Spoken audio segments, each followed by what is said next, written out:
name's Jane Pearl. I'm married to Ian and we have 3 lovely children. Sari and Tally, who are twins, and they're 6 years old. And Chanochi, or Noki, who's coming up for 3. Chanochi has a very rare Jewish genetic condition called familial dysautonomia, which affects his autonomic and sensory nervous system. Ian and I hadn't heard about FD until after Chanochi was born and had problems. The only Jewish genetic disorder that we knew of was Tay-Sachs. He was diagnosed at 5 months of age.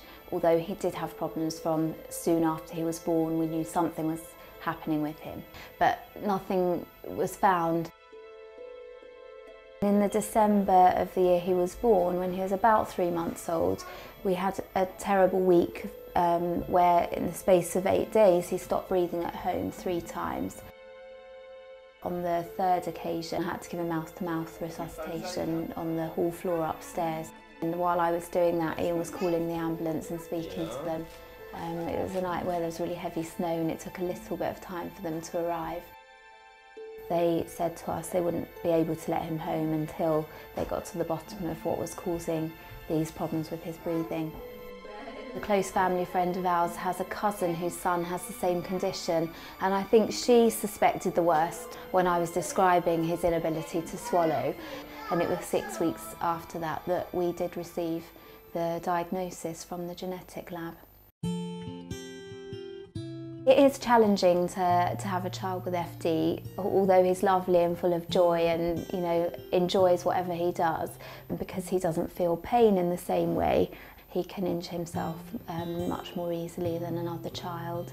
A few weeks ago we noticed he had a limp and took him for an x-ray, and he had a possible hairline fracture of his foot, but none of us knew when that happened. Chanochi going to sit here and have lunch?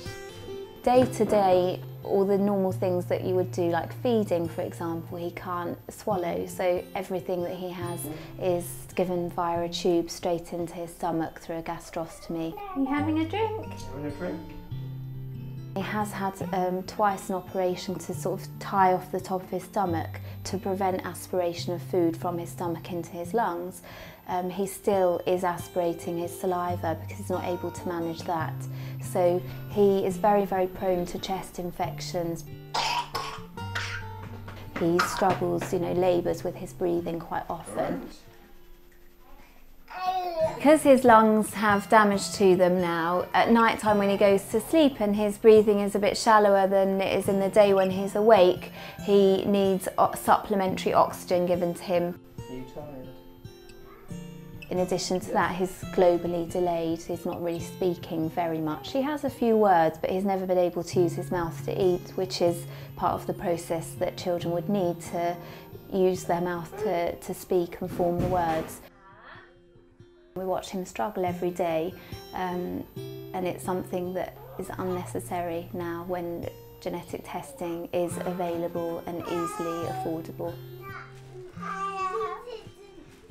Having genetic testing enables a family to make an informed choice before they have children. It's not too late after a couple are married.